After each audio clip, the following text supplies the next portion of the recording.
Today, we begin the first week of Lent, the first Sunday of Lent.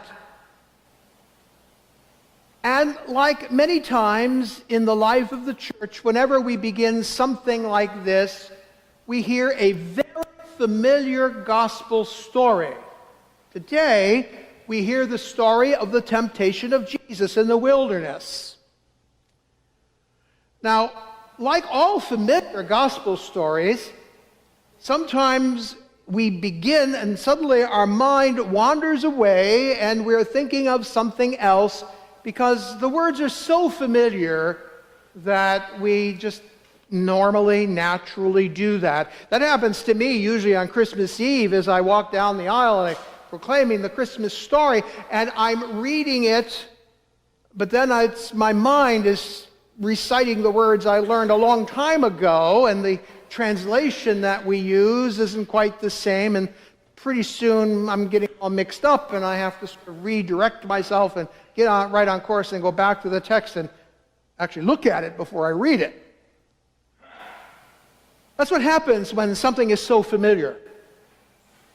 So that can happen to us too as we begin our Lenten journey and we hear this very familiar story of Jesus being tempted in the wilderness. In fact, this is such an important story even in the Gospels that for 3 of the 4 Gospels record this kind of event in the life of Jesus. That also indicates to us how terribly important it is for us to think about it, because no matter whose gospel you were reading, it was there. So what does it mean, really? When we do have such a pattern in the various Gospels, we find that each one emphasizes something a little bit different. So this year, as we read from the Gospel of Luke, we need to look at this particular telling of this story and kind of find out for ourselves, what does it mean? On the surface, it's a very simple story. Jesus went to the wilderness and he fasted for 40 days, and because he was hungry, he got tempted. Any of you who've ever tried to fast a little bit, whether it's maybe a diet or something, it's pretty soon after that first day, everything that you thought you could do without suddenly looks awfully good. And usually you begin rummaging through the cabinets to find whatever it was you said you didn't really want to eat anymore. There's all the rage, all the fad diets that we have, no carbs, no this, no that. And then suddenly, you're on a no-carb diet, you're eating crackers. You normally don't eat crackers, but there they are. So imagine Jesus. And this is particular to this particular story. Luke makes a point that Jesus didn't only spend 40 days in the wilderness, which is no mean feat all by itself, but he didn't eat the whole time he was there. Didn't eat. I can't get through 4 hours, much less 40 hours or 40 days. So I can't imagine in my own experience what Jesus must have felt like. Luke obviously tells us he was famished. Well, hello? We could understand that. That's a human experience, and that's exactly the point. Is that this temptation of Jesus that he's experiencing is a basic human need. We need to eat. A lot of us like to eat, to be sure. But we all need to eat. And when we are deprived of food, our body, our mind, our soul starts to tell us, eat something, will you please? And so, the devil comes to Jesus. He says, see that rock there? It looks an awful lot like a loaf of bread. Maybe he was thinking Jesus might hallucinate it into reality. Even tells Jesus, you claim this close relationship with this God who is the creator of everything that is, including this rock. Just have him change this one little rock into a loaf of bread for you. No harm done, no foul. Who's going to miss this rock? Jesus sees through that. And he says to Satan, to the devil, he says, no, because we do not live only on bread. There are other important things in our life. And you could say ... after that, and when I get back home, there will be bread enough for me there. I'm not staying here forever. So the devil says, okay, well, that didn't work. Let's try something else. So he takes Jesus, and he shows him in his mind's eye, he shows him all the kingdoms of the world, it's said, and all of the authority that goes with it, all of the power that's there. You know, and many of us would not probably relate to that as easily as the eating one, but it's still there for us. Because power, when we have power, we sit in a sense of security. When we have power over our own lives, when we are self-determining, when we have, we even have words like, I want to be king of my own castle, Lord of all of my domain, whatever it is. We sometimes joke about it, but that's really what we're talking about, that our homes, for example, the perimeter of our homes, the walls of our houses and our apartments, they provide us a certain sense of security. Once we're there, we'll lock the door, and we feel safe. We're no longer vulnerable to the problems of the world. And that's okay. Just like eating is okay, that's okay too.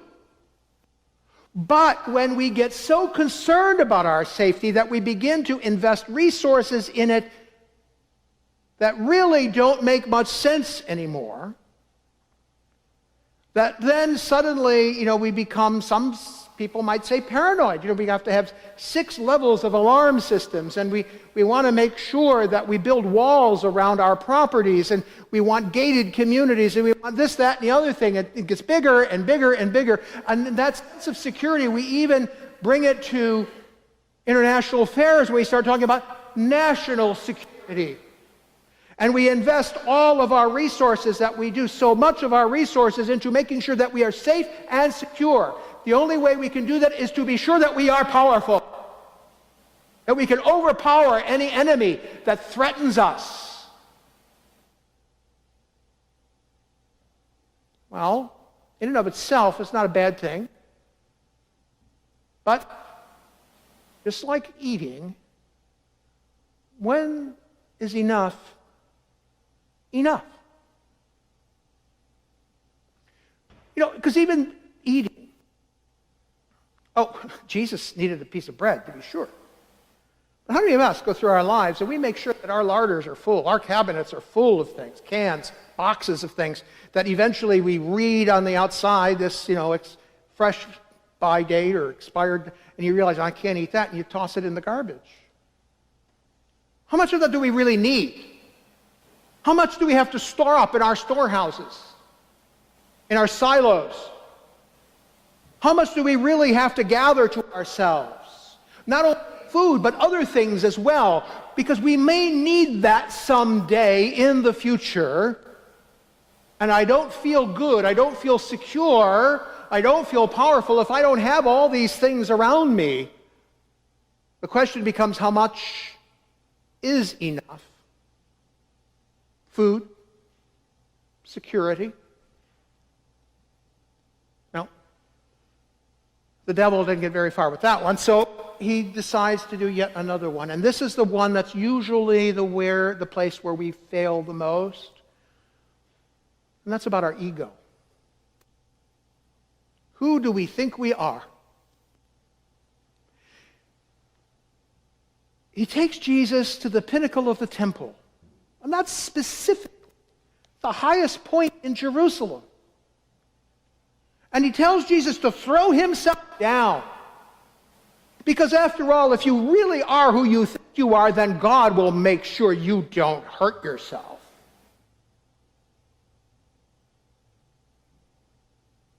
How many times have we done that? How many times have we placed ourselves in harm's way? Doing things we know we're not supposed to do. Doing things that we're told will hurt us. And yet we do them anyway. Is that not the same thing? Is that not tempting God? If we go through and we know in our heart of hearts what is right, what is true, what is good for us, and we refuse to accept that, after all, God will take care of me. We just went through a pandemic. How many times did I hear people say, oh, I don't need any of that because God, I have faith. I have faith. God will make sure I never get sick. God will take care of me. You know, there's a story about a man who had faith. There was a flood coming. You've heard this one. And suddenly, the waters start rising. The sheriff comes by and says, time to evacuate everybody out. He says, no, I have faith. God will take care of me. Pretty soon the waters start coming up a little higher. Now this time there's a boat that comes by, and they say, get in, hop in, we'll take you to safety. Oh, God, I have faith. God will take care of me. And then it gets so high that the man is up on the rooftop, and there's a helicopter that drops a ladder down and say, get up, come on, we'll take you to safety. He says, oh, no, I have faith. God will take care of me. Suddenly the floodwaters come and sweep him away, drowns, and he dies.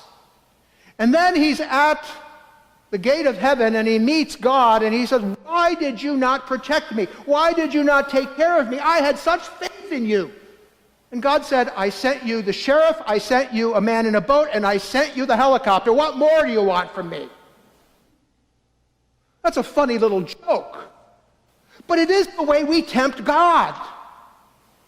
When God gives us all that we need, just enough, we pray that every day. Give us today our daily bread. And then we say immediately after that, and put us not to the test. Give us what we need. And ask us not to be worried about tomorrow, or the day after, or the day after that, or what I might need in a year and a half. We tempt God all the time. But what is it then that Jesus is trying to get across? Oh, not that he's some magical person who can make stone into bread, but he refuses to do it. No. He's basically trying to teach us that what we need to do is we need to look at our lives, and we need to examine ourselves carefully, and we have to see and answer the question, when is enough enough? Because we begin to answer that question truthfully and honestly and righteously when we do believe that God will provide. And that one of the ways in which God provides is that we cooperate with God. We don't simply throw it all at God and say, here, you take care of it. No. He gives us gifts. He gives us power in the Spirit. He gives us faith in Christ. He gives us life in the resurrection. Even though we die, we know that we will live. So why do we constantly think that we need to do everything in our power to gather so much bread, so much power, and build up our egos in such a way that we ourselves forget who we are? And that God is God and we are the children of God. And that all He asks us to do is to love one another. To make sure that if you have more than enough bread, the one who does not is fed. To make sure that if you have more than enough security and you are safe in your environments, that you invite someone else in who is not. And that you don't simply turn your back and say, okay, God, you take care of them. I'm taking care of myself.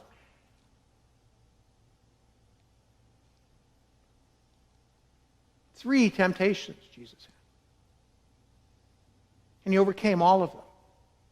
All of them are human temptations. And He didn't overcome them because He was God's Son. He overcame them because He knew who He was as a child of God. He knew who He was, and that God was the center of His life. And that it was the power and the wisdom of God that guided Him always. He does that so that we will follow that same path, that same way. He does that for us to know that nothing we encounter in this life is beyond our capacity. Because with God, all things are possible. This Lenten time in which we now journey, This Lenten time is a time for us to step back, to think on these things, to take our time, to look around, to make sure we notice where God is at work in our lives, and then to give thanks and praise to God for all of that. And not to see ourselves as responsible for ourselves, but that with God and cooperating with God, we will have all that we need and more than enough if we know how much is enough.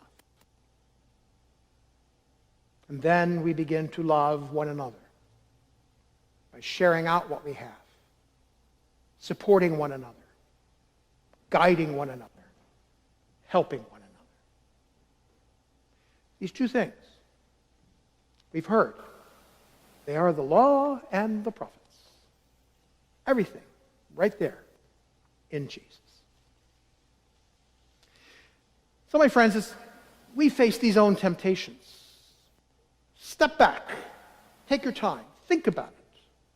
If you're facing any of these temptations or anything like it in your life, then take a moment to reflect and ask yourself, am I relying on God or my own strength, my own capacities, my own way?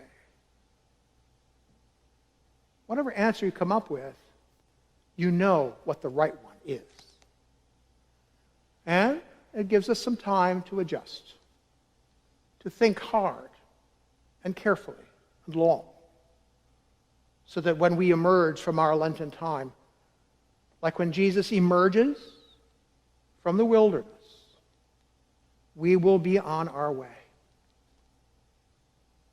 You know, Luke gives us one little bit of advice at the end of it all. The devil left Jesus. He waited for an opportune time. It's never over. That's the trick. We can't simply say we've got it down. We know what we're doing. I've got my faith. Everything is fine. There will always be that opportune time. For Jesus, it was when he was alone and dying on the cross. And the devil came to him and said, see, he's abandoned you. But Jesus, in the end, did not give in. Lead us not into temptation. Put us not to the test. And deliver us from evil. Those are real things. They are in our lives and in our world today. Open your hearts and your minds and allow the power of Christ's Spirit risen from the dead to reach into you, to change and transform you, that you might walk this way with Jesus.